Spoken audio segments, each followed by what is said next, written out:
আমি দুই জায়গায় ৩ জায়গায় জব করছি। তো গার্মেন্টস সেক্টরেও জব করছি। জব করার ফলে একটা সময় দেখছি যে যেই টাকা আমি স্যালারি পাই ওই টাকা আমার আসলে পোষে না ফ্যামিলিতে দিয়ে, তারপর নিজের যে খরচ। তারপরে একটা সময় নিজে নিজে চিন্তা করলাম যে নিজে একটা কিছু করি। হঠাৎ করে মাথায় আসলো এই বিষয়টা যে না, ঝালমুড়ি ফুচকার একটা তো দোকান দেওয়া যায়। এখন যেই কথা সেই কাজ, ভাবা চিন্তা, এই সাধারণ অল্প কিছু টাকা নিয়ে একটা গাড়ি কিনলাম ২,০০০ টাকা দিয়ে। সেই অনেক আগের ২০১৬ সালে ৬০০ টাকার মতো চালান ছিল আমার। ৬০০ টাকা চালান দিয়ে আমি ব্যবসা শুরু করি।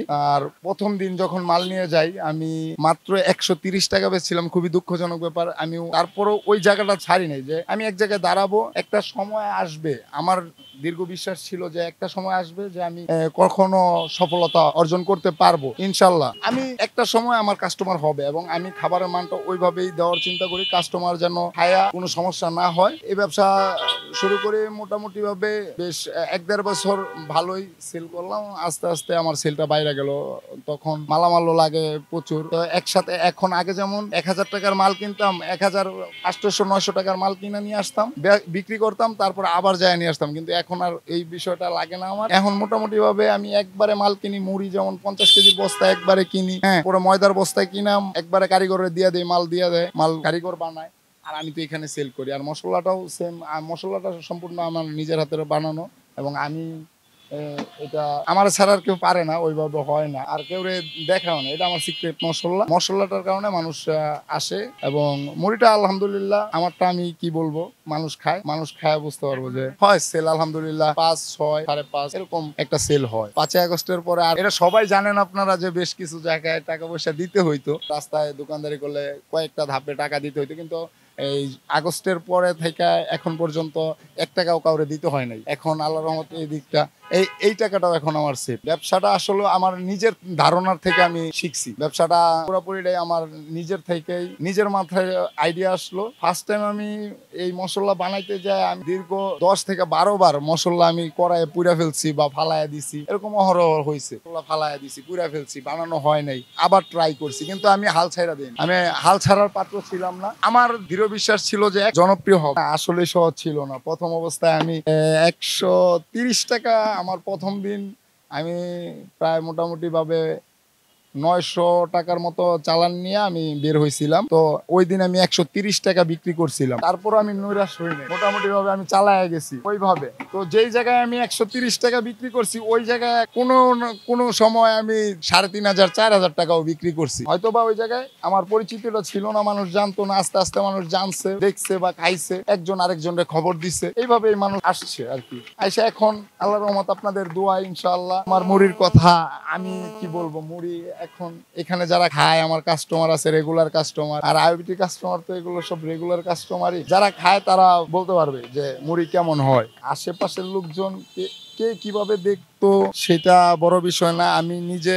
নিজে নিজের কর্ম করি, ভালো লাগে। আমি কারো অধীনে নাই। এখন যখন চাকরি করছি একজন বস আমাকে তার হুকুম, তার অর্ডার মতো কাজ করাইছে, কিন্তু এখন তো আমি কারো অর্ডারে কাজ করি না। এখন আমার অর্ডারে আমি কাজ করি। এটাই হলো বড় স্বাধীনতা। নিজের স্বাধীনতার জন্যই আমি এই পেশাটাকে বেছে নিয়েছিলাম। এখন আলহামদুলিল্লাহ সুখে আছি, আলহামদুলিল্লাহ ভালো আছি। সবথেকে বড় চ্যালেঞ্জ ছিল আমার মরিচ এবং পেঁয়াজ কাটা। এটাই আমার সবচাইতে বড় চ্যালেঞ্জ ছিল। আমি দীর্ঘ ১৫ দিন লাগছে আমার শুধু এই কাঁচা মরিচ এবং পেঁয়াজ বা সালাদ গুলা কাটতে। আমি কাটতে পারতাম না এবং কয়েকবার আমার হাত কেটে গেছে কাটতে গিয়ে, বেশ কয়েকবার আমার হাত কেটে গেছে। তো আর দোকানদারি করতে পারি না, যখন হাত কেটে গেছে তখন তো এই অবস্থায় মরিচ আর এইভাবে তো আর দোকানদারি করা যায় না। সবচাইতে কঠিন কাজ ছিল আমার এই যে সালাদ কাটাটা, এটাই সবচাইতে কঠিন কাজ ছিল এই ব্যবসার শুরুতে আইসা। এখন আলহামদুলিল্লাহ সম্পূর্ণ সালাদ কাটতে পারি এবং সালাদ দেন যে কাটছি। যারা পরিশ্রম করে সবাই ক্লান্ত। কোন কাজে পরিশ্রম নাই? পরিশ্রম ছাড়া কি কোনো কাজ আছে? পরিশ্রম ছাড়া তো কোনো কাজ নাই। যেই ব্যক্তি এসি রুমে বসে থাকে সারাদিন, তার কাছে অনেক পরিশ্রম। হয়তোবা আমরা রোদ্রের বৃষ্টিতে ফুটে দোকানদারি করি রাস্তাঘাটে, কিন্তু মানুষকে সর্বোচ্চ ভালোটা দেওয়ার চেষ্টা করি ইনশাআল্লাহ। এই ব্যবসা করে আমি ধরেন ২০১৬ সাল থেকে এখন পর্যন্ত চলতেছি, আলহামদুলিল্লাহ খুব ভালোভাবেই চলতেছি। ফ্যামিলি নিয়ে, আমার ওয়াইফ আছে, তারপর আমার এক ছেলে এক মেয়ে আল্লাহর রহমতে, তারপরে বাবা মা আছে। আছে, সব মিলিয়ে ঝিলে ইনশাল্লাহ ভালোভাবেই চলতে পারতেছি। আর বেশ কিছু টাকা আয়ও করছি মোটামুটি ভাবে, আমার ব্যাংকে একটা ডিপোজিট আছে, তারপর আনুষঙ্গিক খরচ আছে। তো সবকিছু ডিপেন্ড করে এই ব্যবসার উপরে, এই ব্যবসা করেই চালাইতেছি আলহামদুলিল্লাহ। এই টাকা দিয়ে এই ব্যবসার টাকা দিয়ে একটা গাড়ি কিনছিলাম। এখন গাড়িটা বিক্রি করে যে ছোট ভাই, আমার ছোট ভাই অ্যাক্সিডেন্ট করে মাঝখানে, গুরুতর ভাবে অ্যাক্সিডেন্ট করার পরে তারপরে গাড়িটা ছোট ভাই চালাইতো। তো ছোট ভাই অ্যাক্সিডেন্ট করার পরে গাড়িটা বিক্রি করে দিয়েছে। 3 মাস গাড়িটা বসা ছিল, তারপরে ভাবলাম যে গাড়িটা নষ্ট হয়ে যাবে, বিক্রি করে ফেলছি।